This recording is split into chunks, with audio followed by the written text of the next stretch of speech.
Kreativitas menggagas aplikasi, keberanian mendirikan startup hingga ketangguhan bersaing di era digital membawa 17 milenial asal Indonesia masuk dalam daftar pemuda-pemudi tersukses di Asia. Daftar ini dirilis dari daftar bergengsi yang dirilis oleh Forbes 30 Under 30 Asia 2019. Dalam daftar ini ada 30 pemuda-pemudi berprestasi asal Asia yang berusia di bawah 30 tahun. 17 nama ini terjaring dari lebih dari 2.000 peserta yang diseleksi tim reporter dan juri. Seluruh peserta berasal dari 23 negara dan wilayah di kawasan Asia Pasifik. Mereka yang diseleksi adalah yang bisa membawa perubahan bagi dunia lewat temuan dan prestasinya. Dalam daftar tersebut ada 300 pengusaha dan pengubah dunia yang memiliki pengaruh signifikan dan 17 diantaranya berasal dari Indonesia.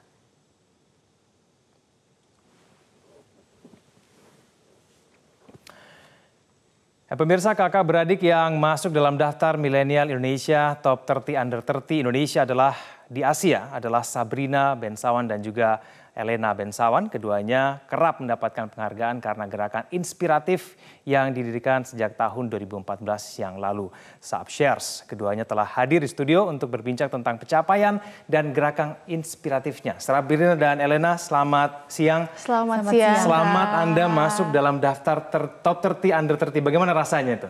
Kami bersyukur sekali. Sangat terapresiasi. Oke.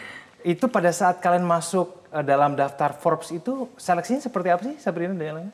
Nah, seperti ini, untuk Forbes sendiri mereka ada beberapa kategori. Jadi misalnya ada venture capital, seni, pengusaha dan lain-lain. Nah, kebetulan kami dipilih untuk kategori sosial. Jadi tolak ukurnya bukan dalam konteks materi, tapi dalam konteks seberapa berdampak yayasan sosialnya. Nah, dari Indonesia mereka memilih 30 anak muda. Dan itu dinamakan Forbes 30 Indonesia. Lalu dari Asia mereka memilih lagi representatif dari berbagai negara itu untuk dipilih lagi yang mereka namakan sebagai Forbes 30 Asia seperti itu. Tapi prosesnya berapa lama tuh? Waktunya berapa lama waktu itu? Seperti tidak terlalu lama ya, mungkin beberapa bulan. Beberapa bulan Betul. saja untuk menentukannya. Tapi iya kami sudah bersyukur banget dengan adanya penghargaan seperti ini. Karena bukan saja ini apresiasi, tapi ini bisa menjadi sebuah katalis yang bukan hanya mempercepat, tapi juga membantu memperbesar hal-hal positif yang dilakukan anak muda ya. Betul. Jadi ini tuh akan membuka banyak pintu dan juga opportunity bagi anak muda untuk berkarya. Tentunya dengan talenta dan kelebihan mereka masing-masing. Itu yang berkontribusi untuk bangsa. Tapi ini kan se-Asia, Indonesia dari 30 itu ada 17. Betul. 17 dari ya. Indonesia. Gimana tuh rasanya kalau misalnya masuk dalam daftar itu, Elena mungkin? Rasanya sangat terapresiasi dan sangat bersyukur ya. Dan ini adalah sebuah pacuan untuk kita selalu semangat melakukan kebaikan dan mengingatkan kita untuk selalu rendah hati. Bahwa perjalanan masih panjang, masih banyak orang yang butuh pertolongan kita dan untuk maju terus pantang mundur. What makes you keep going? Ini kan sudah dari 5 tahun yang lalu ya. Kalian kan bergerak di bidang sosial. Nggak banyak loh yang mau bergerak di bidang sosial. Banyak orang mungkin mau membantu orang-orang yang dikenal sendiri saja mungkin kadang-kadang agak berat gitu nggak ada waktu. Tapi kalian mungkin mau membantu orang-orang yang mungkin Anda tidak kenal. Nah ini bisa cerita bagaimana? Kalau untuk saya sendiri, what keeps me going itu ada 3 hal. Yang pertama motivasi saya adalah itu merupakan suatu wujud syukur untuk saya kepada Tuhan, karena kami selalu cukup, kami diberkati cukup. Dan yang kedua adalah visi kami untuk Indonesia. Kita mau Indonesia maju. Itu yang selalu menyemangati kita untuk terus berjalan melewati Saab Shares ini. Dan yang ketiga adalah passion. Karena we love what we're doing. I think that this is where we belong. Tapi memang sosial itu menumbuhkan rasa sosial itu untuk membantu orang-orang sesama itu bagaimana sih bisa muncul? Sabrina mungkin. Sebenarnya kami bersyukur sekali orang tua kami menanamkan values atau nilai-nilai keluarga seperti dari dulu untuk membantu sesama. Tapi again banyak trigger-trigger yang membuat kami do what we do today gitu. Tapi benar yang kata Elena, walaupun kita mulai 16-14 tahun, tentunya buat kami tidak mudah juga, banyak tantangan. Walaupun banyak tantangan, ya kenapa kita nggak give up? Karena one thing we believe adalah visi kita jauh lebih besar daripada tantangan itu. Untungnya apa sih buat kalian kalau di bidang sosial itu? Wah, kebahagiaan yang luar biasa melihat bahwa tindakan kita, apa yang kita lakuin itu membuat hidup orang memiliki kehidupan yang lebih baik lagi, meningkatkan taraf hidup orang, itu yang bikin kita sangat bahagia. Nah, sekarang kan kalian mendapatkan paling tidak masuk dalam daftar bergengsi nih. Setelah ini, rencana kalian ke depan seperti apa? Bagaimana kemudian penghargaan ini kepada kalian bisa membuat kalian lebih termotivasi lagi, supaya lebih berkarya lagi, supaya kalian tidak berhenti sampai di sini?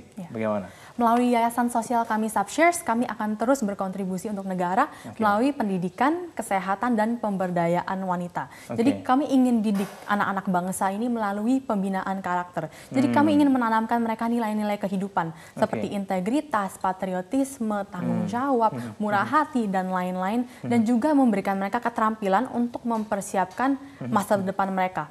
Karena kami yakin saat kami mendidik seorang anak, kami bukan hanya menentukan masa depan anak itu, tapi kami sedang menentukan masa depan bangsa. Dan di sisi lain, kita juga mau menginspirasi anak muda lain untuk melakukan hal yang sama. Karena kita semua juga tahu bahwa gotong royong adalah roh dari bangsa Indonesia. Dan bersama-sama dengan bergotong royong, bergandengan tangan, kita semua bisa memajukan negara tercinta kami, Indonesia. Tantangannya ke depan dan juga tantangan yang pernah dilalui. Tantangan. Nah, itu seperti apa sih yang pernah kalian alami selama ini? Sebenarnya tantangan kita unik ya. Mungkin orang pasti shock kalau dengar bahwa tantangan kita adalah sebenarnya untuk merubah mindset atau gaya berpikir dari masyarakat marginal. Karena susah banget untuk kita menerobos pikiran mereka bahwa pendidikan itu penting dan bahwa hidup mereka bisa berubah, mereka bisa produktif, mereka bisa punya pekerjaan, dan mereka juga bisa memiliki sumber penghasilan. Nah, itu yang kita ingin terobos. Betul. Salah satunya sebenarnya gini, saat kita melakukan hal baik atau kita ingin menolong, nggak semua orang memberikan respon yang positif tentunya. Tapi akhirnya at the end of the day kita percaya bahwa ada satu bahasa yang semua orang mengerti, yaitu bahasa kebaikan. In the end, semua akan realize that. Kalian membangun usaha selama 5 tahun itu tuh modalnya dari mana sebetulnya? Ini kan pasti butuh modal ya. Ini kan pasti kalian ada pengorbanan yang mungkin kalian keluarkan begitu. Itu bisa cerita sedikit? Sebenarnya untuk modal secara materi kita diberikan nothing dulu. Karena kenapa? Karena ini orang tua kami itu sangat suportif secara mental, advice, dan lain-lain. Tapi cari mereka didikan yang sangat mendidik ya. Sehingga mereka nggak pernah kasih kita financial support, hanya advice. Kita berdua benar-benar dari nol, dari bikin logo sendiri, semua sendiri, betul-betul everything sendiri. Bukan CEO tapi bukan CEO biasa, tapi Chief Everything Officer melakukan semua hal sendiri. OB kita melakukan. Betul. Karena dari nol. Yang dari mata kita adalah kita start small but start now. Seperti itu. Nyangka nggak sih kalian sampai di titik ini sebenarnya? Jujur enggak ya. Wah, jujur nggak pernah nyangka. Karena kita dulu hanya ingin membantu saja. Hanya punya kemauan untuk mulai. Ini terakhir deh. Ini kan supaya kita pengen nggak cuma 17. Kalau bisa 30-nya itu 30-nya semua dari Indonesia. Mungkin pesan Anda buat milenial Indonesia sekarang yang ingin berkarya tapi mungkin nggak tahu caranya di mana, mulai dari mana, seperti yang mungkin sampaikan. Saya yakin semua orang pasti punya kelebihan, talenta atau bakat sendiri. Dan saya yakin semua orang tuh bisa berkontribusi dan bisa bermanfaat di caranya masing-masing untuk bangsa dan negara ini. Dan saya yakin hal terbaik yang kita bisa lakukan adalah untuk terus mengembangkan potensi dan bakat kita, cari apa yang kita passionate about, dan selalu lakukan yang terbaik, gigih, konsisten, berani, bermimpi besar, dan siap untuk kerja keras, dan jadi versi terbaik. Baik, Sabrina, menambahkan? Yes, dengan passion, integritas, konsistensi, ketekunan, semua pasti bisa dilakukan. So don't give up. Start small but start now. Baik, Sabrina dan juga Elena, terima kasih telah mau berbagi cerita bersama kami di Metro Siang. Selamat siang. Terima kasih. Terima kasih banyak.